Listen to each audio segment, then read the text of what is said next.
On est deuxième, d'accord, my bad alors. C'est qui les premiers? Ah, c'est les Américains, ok. C'est les Américains, ok. Deuxième, c'est bien, les mecs, hein. Tapine. Je suis mort. Wesh, qui parle? Allô, Salem? C'est Biden qui doit parler? Ah, c'est une minute de silence? Ah, pardon, désolé. Pardon.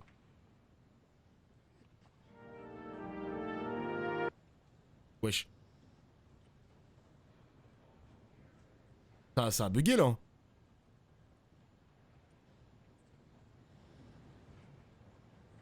Wesh, Carnage! Eh, le régisseur!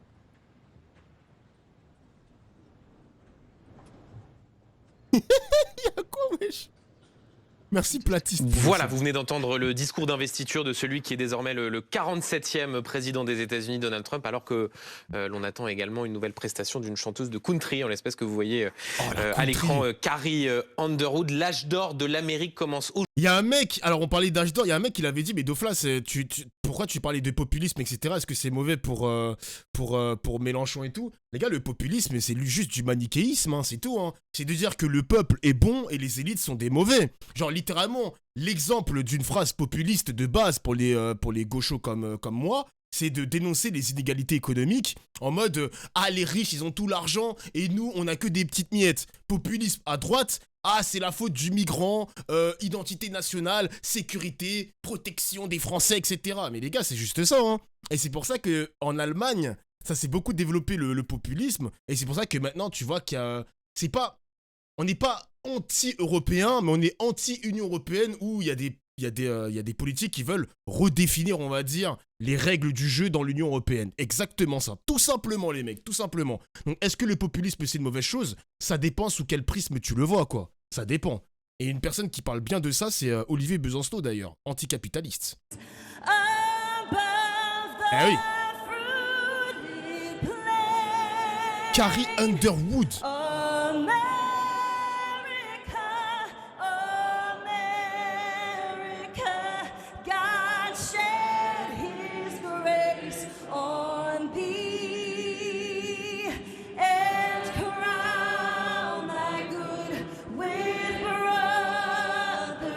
L'arabe avant notre frigo. Ça ouf.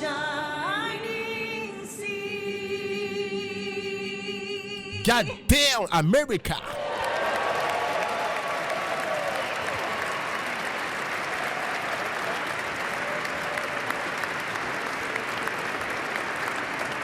Elle fait la bise, non? Même pas? Ok. De Beautiful, prestation par la chanteuse de country Carrie Underwood. A cappella, absolument, il y a eu visiblement un petit problème de musique. Patrick, vous parliez de l'aspect...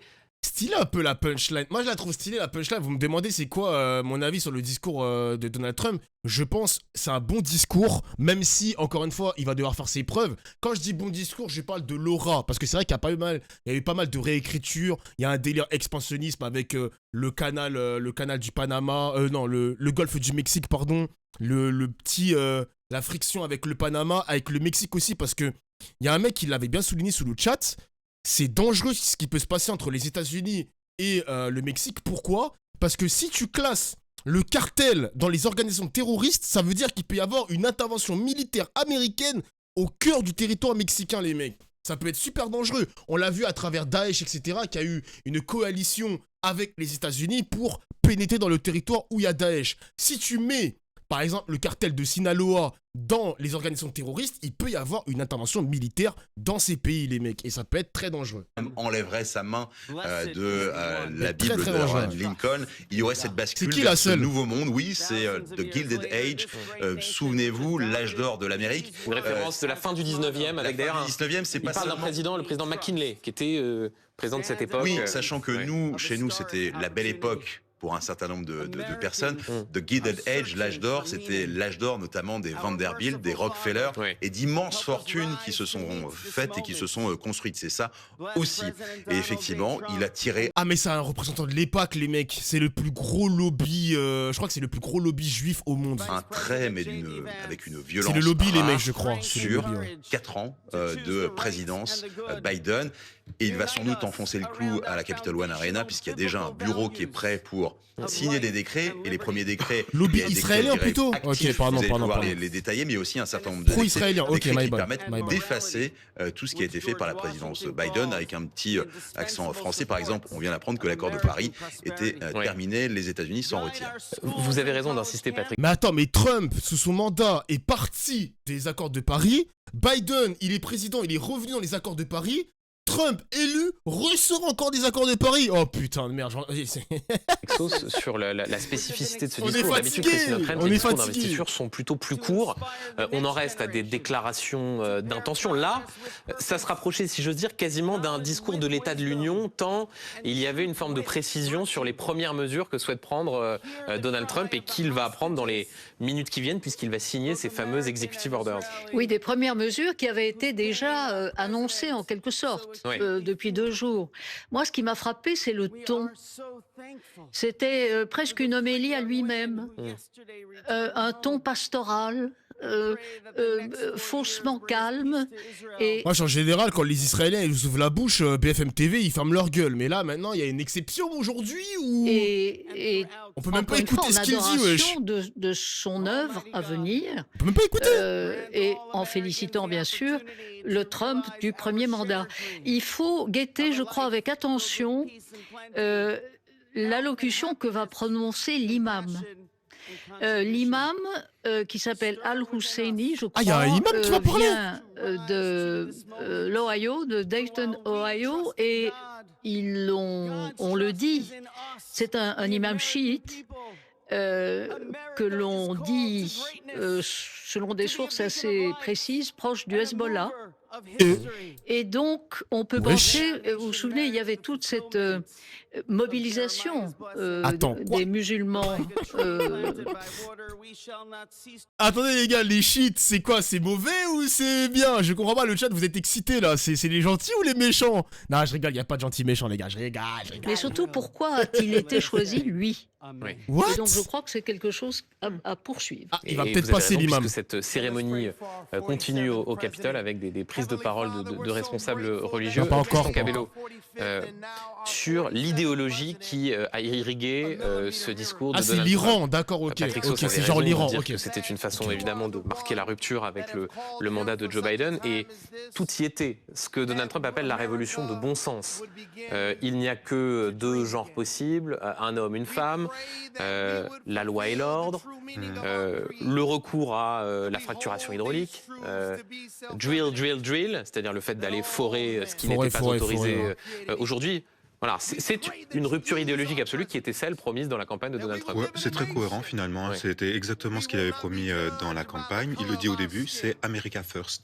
America au centre et America au centre du monde. Il ne ressemble pas les mecs. Deux choses quand même, Donald Trump, il a été élu pour rétablir, pour se battre contre l'inflation et se battre contre... Les Américains, ils sont trop... Enfin, les Noirs, ils sont trop énergiques. Les Afro-Américains, trop dans le délire. God bless America! Il ferme les yeux et tout. De l'électricité, du pétrole. Très expressif. Je ne sais pas, mais en tout cas, ça ne va pas rétablir des prix d'avant 2020 dans les caddies des ménagères. Et puis l'immigration, déporter des millions de gens. Tous les spécialistes vous diront que c'est absolument impossible. On ne peut pas déporter plus de 800 000 personnes par an. Donc ça va être très difficile. Et puis moi, je noterai aussi quand même la comparaison. Il s'inscrit dans le sillage de MLK. MLK Martin Luther King. Aujourd'hui, c'est le MLK Day aux États-Unis.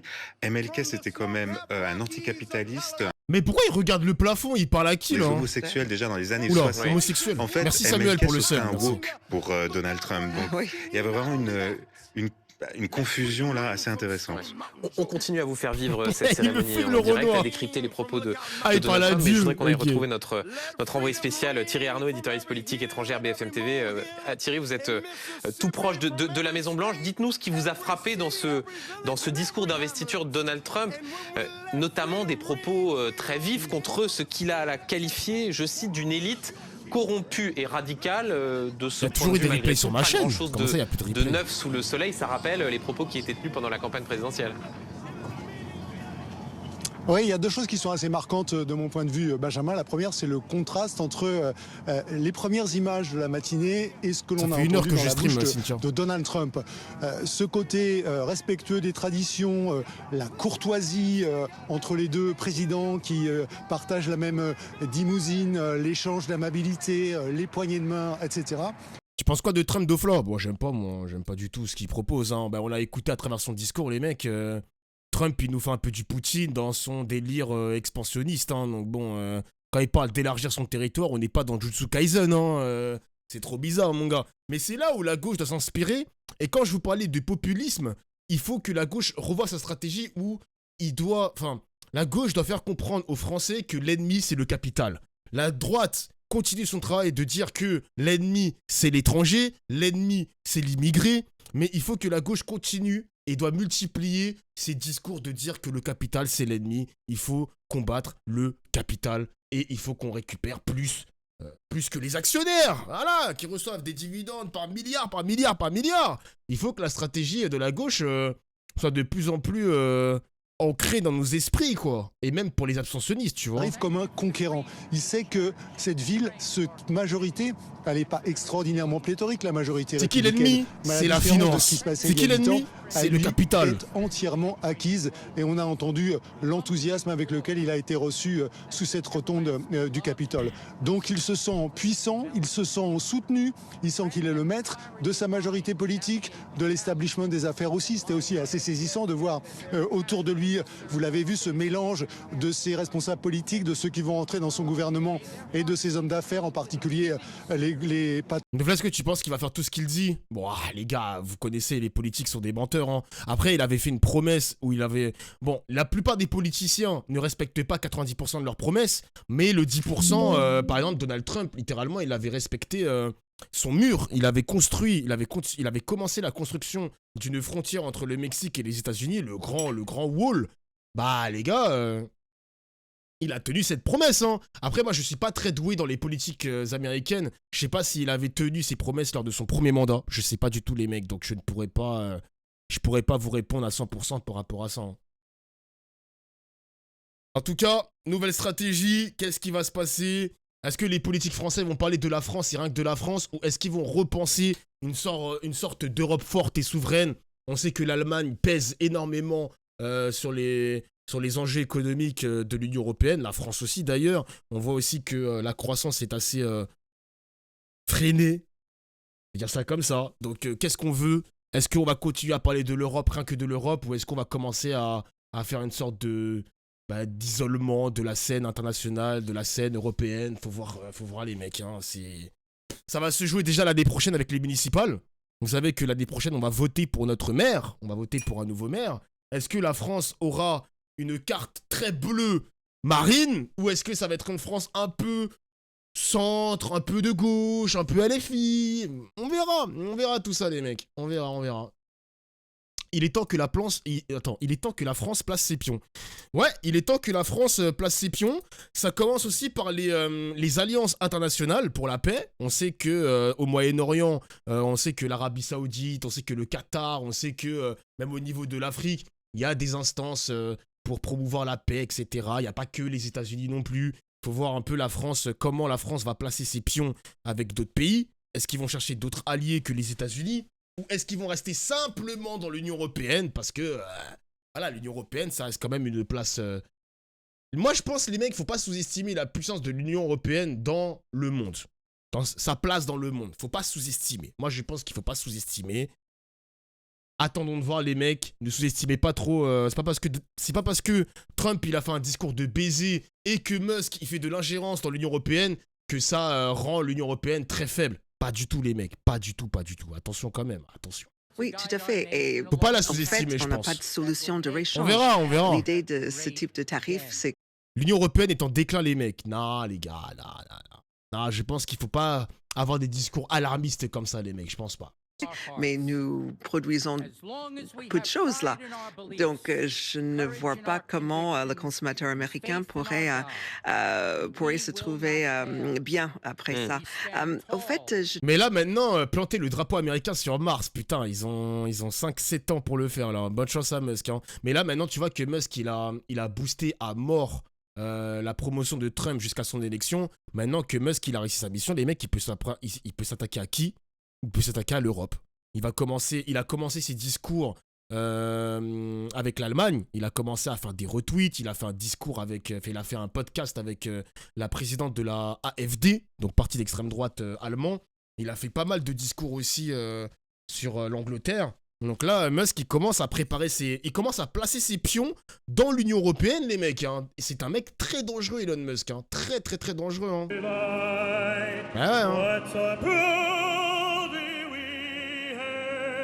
Le méga, ouais, Make Europe Great Again. Ouais.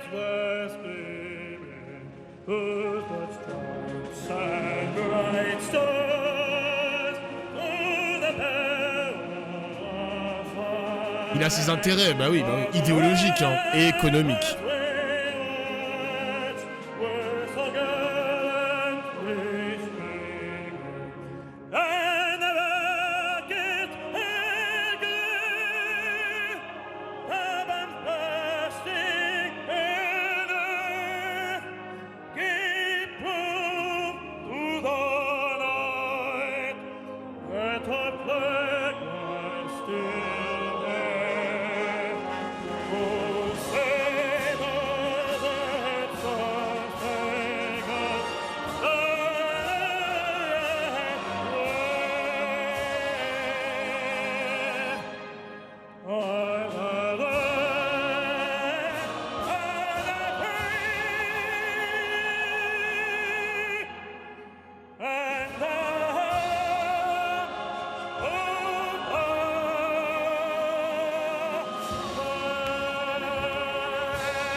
Là, on reprend son souffle.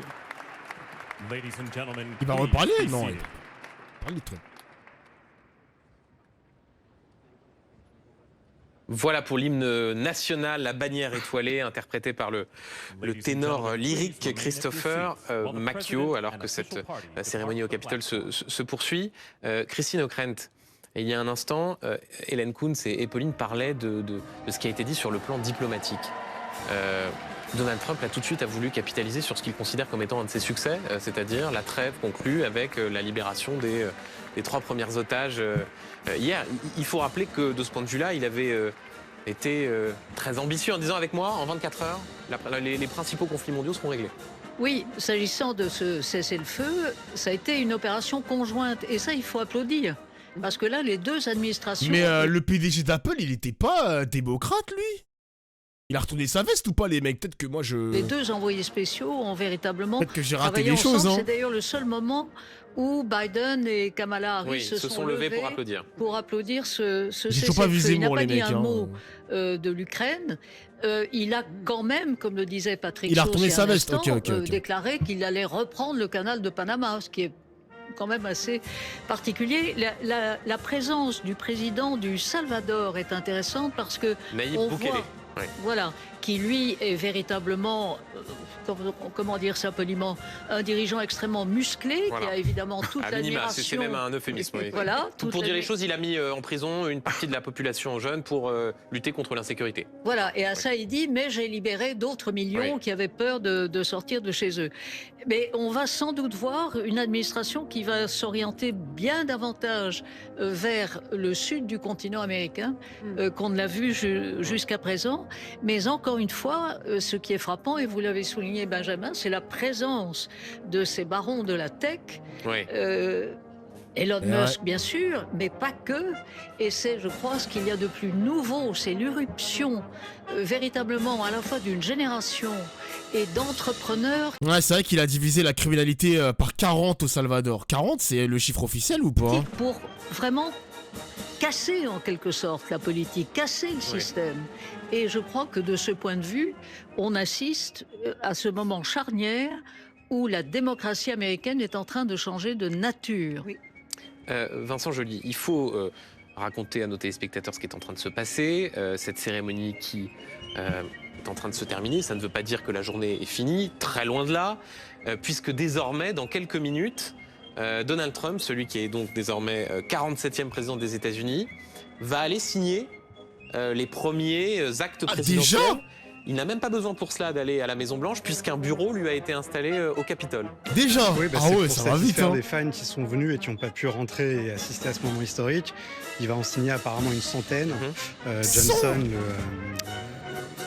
quelqu'un de son équipe a dit vous en attendez combien? Beaucoup. Alors il va en signer beaucoup effectivement. Il avait fait la même chose quand il était arrivé en 2016. Certains avaient été, je vous le rappelle, avec le travel ban, le fameux ordre exécutif, je crois que c'était 13789, avait été immédiatement critiqué et challengé par... Vous voyez les gars, c'est pour ça que le PS, pour moi, là on va retourner un peu sur la politique française, c'est là où le PS se trompe. Pour tu sais, on a encore le PS qui va aller rejoindre le macronisme qui représente un petit peu les élites européennes et même une élite française où le Macron il est intouchable. C'est là où le PS se trompe lourdement et c'est là où la France Insoumise a raison de se détacher de ce parti de merde, voilà je le dis, de ce parti de merde et rester encore une fois dans l'opposition. Ils ont raison parce que déjà il faut qu'ils récupèrent le terrain déjà de la classe ouvrière parce qu'il y a pas mal de personnalités, enfin de personnalités, il y a pas mal d'ouvriers qui votent à l'extrême droite maintenant. Donc, comme ils ont été trahis durant le mandat de Hollande, ils se tournent vers qui? Vers l'extrême droite, Marine Le Pen. Donc, les gars, le PS, ils ont rien compris. Ils ont rien compris, mon gars. Ils ont rien compris, ces idiots. Bah, tant pis pour eux, frère. Tant pis pour eux. Il faut mettre des politiques ambitieuses sur l'emploi, sur les salaires. On veut augmenter le salaire, le SMIC à 1600 €. Je pense que c'est faisable. Je pense que c'est possible. Et puis, faut qu'ils maintiennent cette pression pour dire que l'ennemi, c'est le capital. Faut que les Français le comprennent, en vrai. Faut que les Français le comprennent. Ce n'est qu'une question de temps, les mecs, hein. Ce n'est qu'une question de temps. Merde, j'ai fait pause. Pardon. Du Capitole et qui va accueillir et il s'est fait clasher par Ségolène Royal. Ouais, j'ai vu. Crépuscule cruel pour Joe Biden, mais 50 ans de carrière et quelques... La conscience de classe de ce pays est finito. Bah les mecs, désolé, mais c'est à cause des médias. Hein. En fait, le Français qui rentre à la maison, qui ouvre systématiquement BFM TV ou CNews, qui voit à chaque fois qu'on parle d'immigration, eh ben dans sa tête, il est endoctriné. Il va toujours se dire que, mais merde, c'est pas le capital mon ennemi en fait. C'est ce putain de migrant de merde.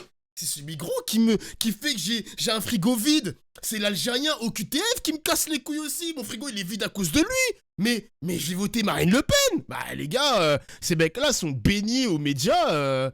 Ça donne ça, les mecs, hein. Ça donne une extrême droite qui est forte en France avec les européennes, avec les législatives. Peut-être pour 2027, on ne sait pas encore. Mais c'est le Français du fin fond des campagnes qui regarde BFM TV qui assiste à ça, les mecs, hein. Qui assiste à ça. C'est triste, mais c'est la réalité, les mecs, hein. C'est super triste. Et là, j'utilise vraiment ce nom avec un naming. C'est pas la salle de basket ou de hockey sur glace de Washington. On est dans un endroit... Surtout que le monde du travail a été structuré pour que les salariés ne se syndiquent plus autant qu'avant d'Ofla. Ça, c'est vrai, ça. Ça, c'est vrai. J'en avais parlé à Louis Boyard que... J'avais posé la question quand on l'avait reçu au mois de septembre. J'avais demandé à Louis Boyard, mais Louis, vraiment, est-ce que tu sens pas que les Français n'ont plus envie de manifester par rapport aux gilets jaunes, par rapport aux éborgnés? Est-ce que tu penses que les Français sont tout simplement dégoûtés d'aller manifester? Moi, il m'a dit non. Il m'a dit que les Français, vraiment, ils ont envie, encore une fois, de défendre leur frigo, leurs intérêts. Ils ont envie vraiment de se mobiliser dans les rues, etc. Je suis malheureusement, je suis pas d'accord avec Louis Boyard. J'ai le sentiment quand même que Macron a cassé le syndicalisme, il a cassé cette envie de manifester, de défendre ses droits, etc. Il l'a fait à travers son ministre de l'Intérieur, Castaner, là, les borgneurs. Mec, moi, je suis pas trop d'accord avec le constat de Louis Boyard. Hein. Les Français sont dégoûtés, genre. On n'a plus cette grinta, exactement. On n'a plus cette grinta. C'est fou, hein. Louis Boyard, il m'a fait un discours politique. Oui, après, évidemment, Louis Boyard, il va pas venir sur mon stream et répondre oui, Dofla, les Français sont dégoûtés de manifester. Il va me dire le contraire, évidemment, les mecs, évidemment. Et moi, je le constate, hein. Il a été extrêmement brutal, Macron, durant son premier mandat. Hein. Extrêmement brutal. On a encore les images des violences policières, des mecs qui ont perdu un œil, qui ont été mutilés, qui ont perdu un doigt, qui ont été aussi atteints psychologiquement. Genre, ils ont vu à quel point les policiers peuvent être extrêmement violents, à quel point manifester, ça peut se retourner contre eux physiquement. C'est triste, hein. Macron a vraiment cassé quelque chose socialement dans la tête des Français. Hein. Il a promis également de lutter contre l'inflation. On ne sait pas comment tout cela va se mettre en place, mais en tout cas, la déclaration est là. Et lorsqu'il quittera le Congrès, même pénalement, tu as raison, mec. Signé devant un autre bureau ovale improvisé pour l'occasion.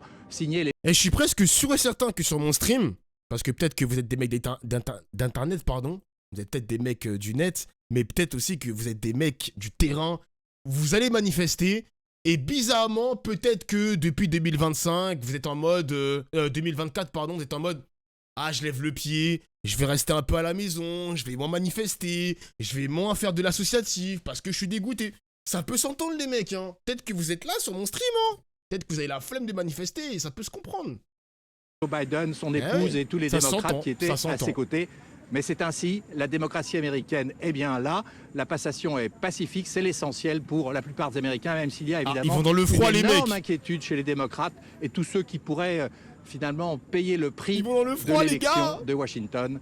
De Donald Trump à Washington. Je me reconnais à 1000%, ben vous voyez les gars. Ulysse, vous évoquiez un discours de combattant. Il faut aussi souligner ce qui a été dit sur des éléments qui ces dernières semaines pouvaient passer comme des provocations de celui qui allait devenir le 47e président des États-Unis, sur le canal de Panama, sur le golfe du Mexique. Et bien en réalité, cela a été dit dans ce discours d'investiture, récupérer le canal de Panama, renommer le golfe du Mexique en golfe d'Amérique. Là, pour le coup, c'est dit dans un contexte des plus solennels. Ce n'était pas donc simplement pour la provocation d'un Donald Trump coutumier du fait. Ouais.